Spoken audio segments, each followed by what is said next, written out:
किसी भी मौलवी से या के साधु से न छूटेगा, मदारी के किसी करतब से जादू से न छूटेगा।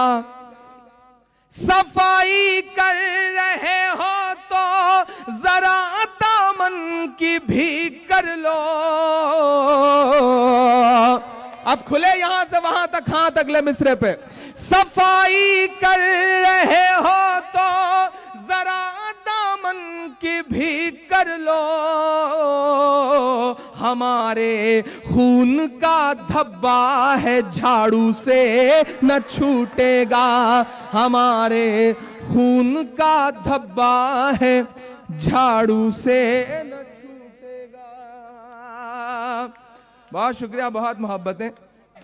वाह रे देश के चौकीदार, वाह रे देश के चौकीदार।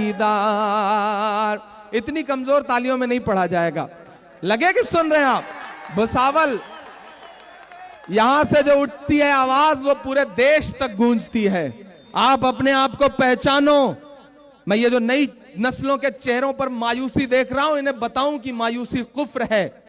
मायूस होने से काम नहीं चलेगा। वक्त की नब्ज पकड़ो, वक्त की आंख से आंख मिलाओ, क्योंकि जो वक्त नहीं पहचानते वक्त उन्हें बर्बाद कर देता है।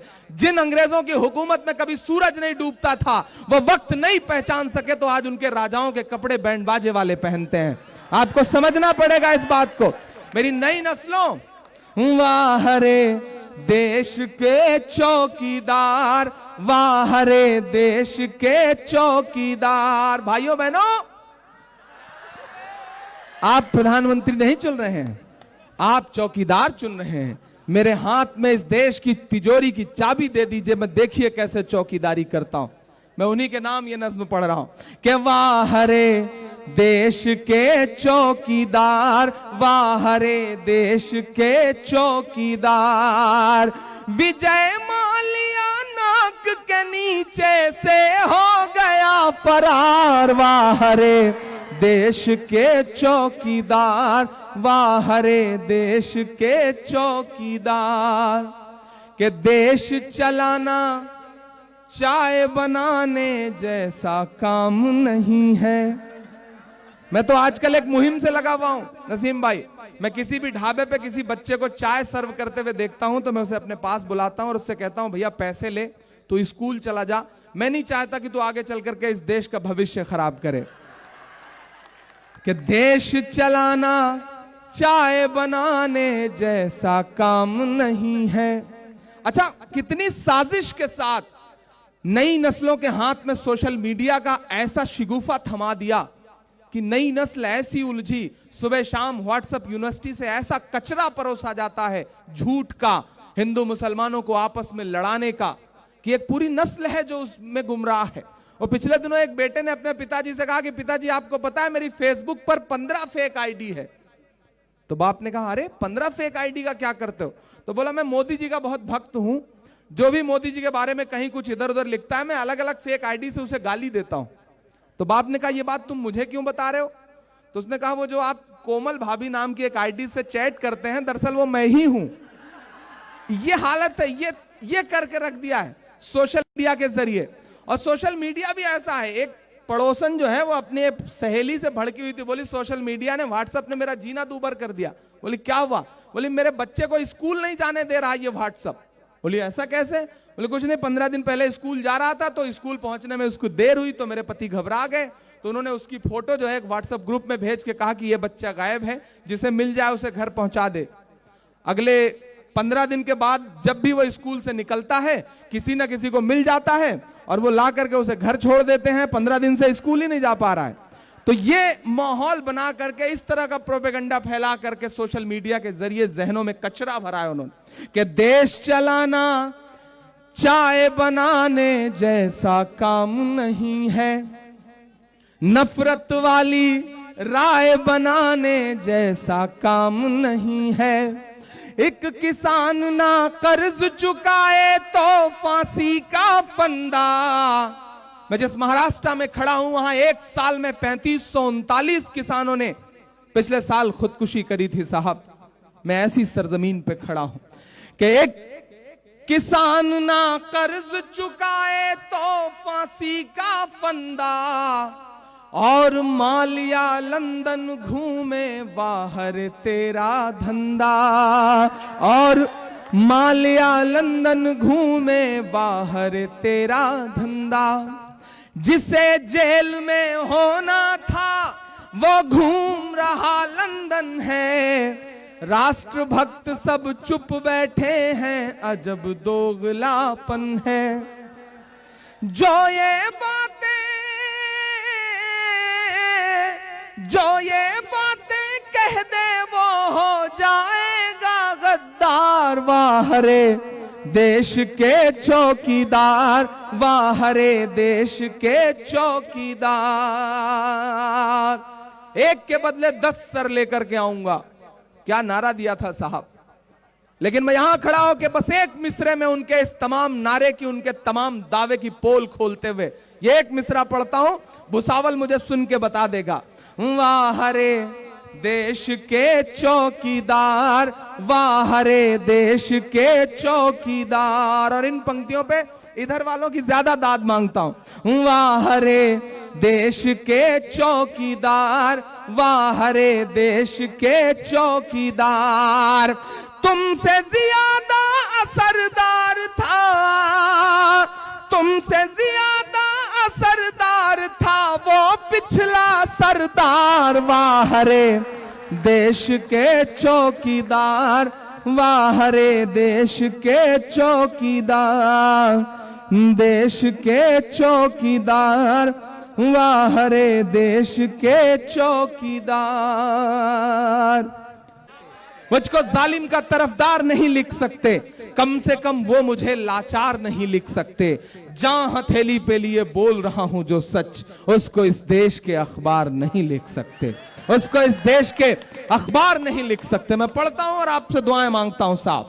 कि सुना था कि बेहद सुनहरी है दिल्ली, समंदर सी खामोश गहरी है दिल्ली। सुना था कि बेहद सुनहरी है दिल्ली, समंदर सी खामोश गहरी है दिल्ली।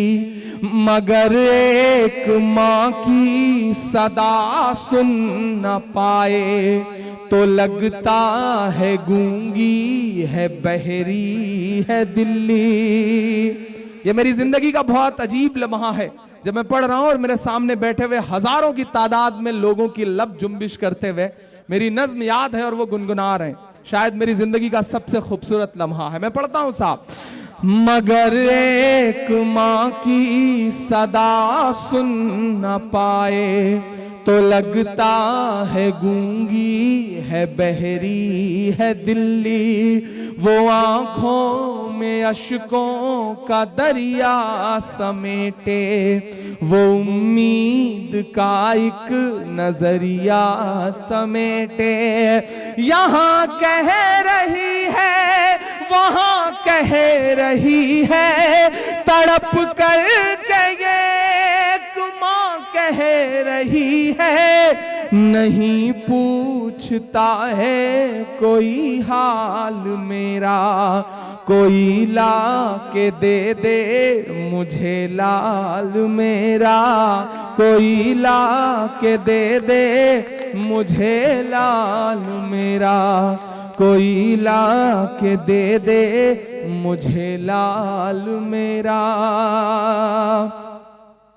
उसे लेके वापस चली जाऊंगी मैं, पलट कर कभी फिर नहीं आऊंगी मैं।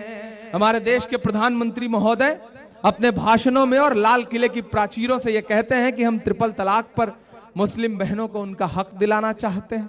मेरा मन करता है अशोक जी कि मैं जाऊं 7RCR के बाहर और चीख करके उनसे कहूं कि आदरणीय नरेंद्र दामोदर मोदी साहब, अगर आप सच में मुस्लिम बहनों को उनका हक दिलाना चाहते हैं तो मान लीजिए नजीब की अम्मी को बहन, वापस ला दीजिए अपनी भांजे को, तब तो मैं समझूं कि आप ये समझेंगे कि मुस्लिम बहनों का कुछ दर्द होता है। और आपके बीच में ये शिगुफा फैलाया गया कि ट्रिपल तलाक के मुद्दे पर कांग्रेस ने तो सपोर्ट किया, ये किया, वो किया। मुझ पे भरोसा करते हैं आप सारे लोग। मैं खुदा को हाजिर नाजिर जान के आपसे ये बात कह रहा हूं कि जब लोकसभा में यह बिल आया था, सुष्मिता दवे बोल रही थी, आपको याद होगा, अशोक चौहान साहब, लेकिन लोकसभा में चूंकि उनकी मेजॉरिटी थी तो बिल तो पास होना था। लेकिन जिस सुबह राज्यसभा में यह बिल आना था, मैं खुद गया था राहुल जी के पास, तकरीबन 45-46 मिनट में उनके पास बैठा था और मैंने उनसे कहा कि यह बिल सिर्फ और सिर्फ मुस्लिम बहनों को हक वक्त दिलाने जैसी कोई बात नहीं है। जब सुप्रीम कोर्ट यह कहता है कि 3 तलाक देने पे 3 तलाक होगा ही नहीं, तो यह कानून लेके आ रहे हैं कि जो 3 तलाक दे देगा उसे जेल भेज दिया जाएगा। दरअसल यह मुस्लिम युवाओं को, नौजवानों को जेल भेजने की एक साजिश का एक कानून है। और मुझे याद है, मैं पूरी जिम्मेदारी से कह रहा हूं, एक जमात है जो आपसे बताती है कि नहीं साहब कांग्रेस ने तो ये किया, कांग्रेस ने तो वो किया। मेरा किसी पार्टी से 25 पैसे का कोई ताल्लुक नहीं है, लेकिन जिम्मेदारी के साथ गुमराही से बचाने के लिए आपसे कह रहा हूं कि मेरे सामने राहुल जी ने राज्यसभा के अपने कई सदस्यों को फोन करके कहा कि यह बिल जो है वो सिर्फ और सिर्फ सरकार प्रताड़ित करने के लिए मुसलमानों को ला रही है। इस बिल के अपोज में आप लोग खड़े हुए हैं। मेरे सामने ये बात उन्होंने कही थी, मैं गवाही देते हुए ये बात कह रहा हूं। मैं आखिरी मिसरे पढ़ के आपसे विदा लेता हूं क्योंकि वक्त बिल्कुल 2 मिनट बचे हुए हैं। उसे लेके वापस चली जाऊंगी मैं, पलट कर कभी फिर नहीं आऊंगी मैं। वही है बुढ़ापे का मेरे सहारा, वो बिछड़ा तो जिंदा ही मर जाऊंगी मैं। वही है मेरी जिंदगी की कमाई, वही है मेरी जिंदगी की कमाई, वही तो है सदियों का माल मेरा। कोई ला के दे दे मुझे लाल मेरा। बहुत